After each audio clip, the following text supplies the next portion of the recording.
Hello everyone, welcome back to Azure Data Factory series. So in this video, we are going to learn what are link services and data sets in ADF.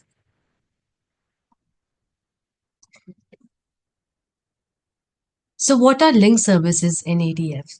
In ADF, a link service acts as a bridge defining the connection information needed for ADF to connect to and interact with the external data sources.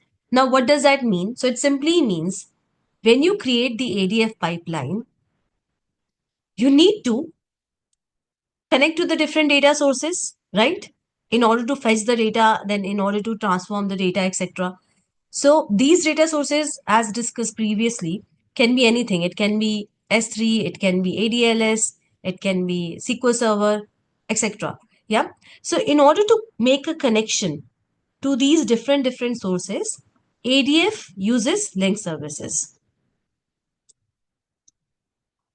So link services are nothing but they are the bridge, you can say, between the ADF with that of the data sources.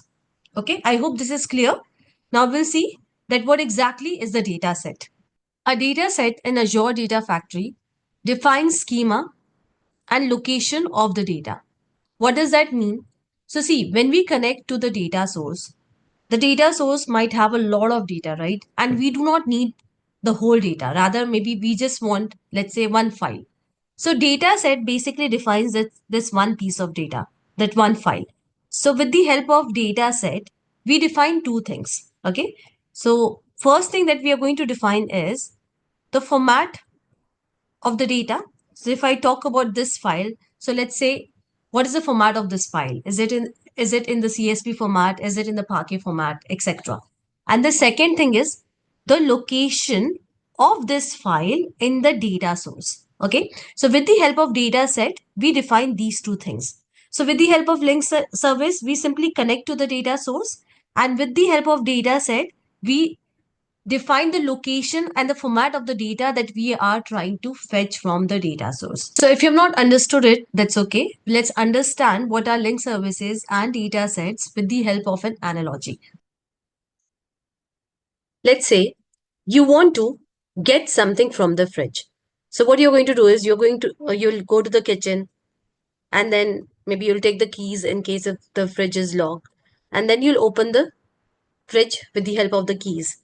Okay, so in this way, you're going to get the access to the fridge. So this is the example of link service where you open the fridge. Okay, you get the access to the fridge and you open the fridge. Okay, and the location is kitchen. Fine. Now, the next thing that you want to do is, let's say you want to get a bottle of juice.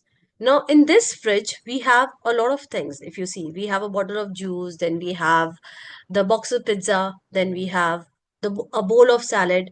But you don't want all of these things. Rather, you just want a bottle of juice. So, you're going to fetch bottle of juice from the fridge. So, this is what? This is the data set. So, it is representing two things. The location of the data in the data source. So here in this case, the location is what? The first shelf. Yeah. And the second thing is the type of the data or the format of the data. So what is the format of the data? You can say it's a juice. Okay. So link service are nothing but the connection that you make to the data source from ADF. So it's a connection between the data source and the ADF. And data set is the location of the data in the data source that you want to fetch. Okay. So I hope that you have understood what are link services and data set. Meet you all in the next video, guys.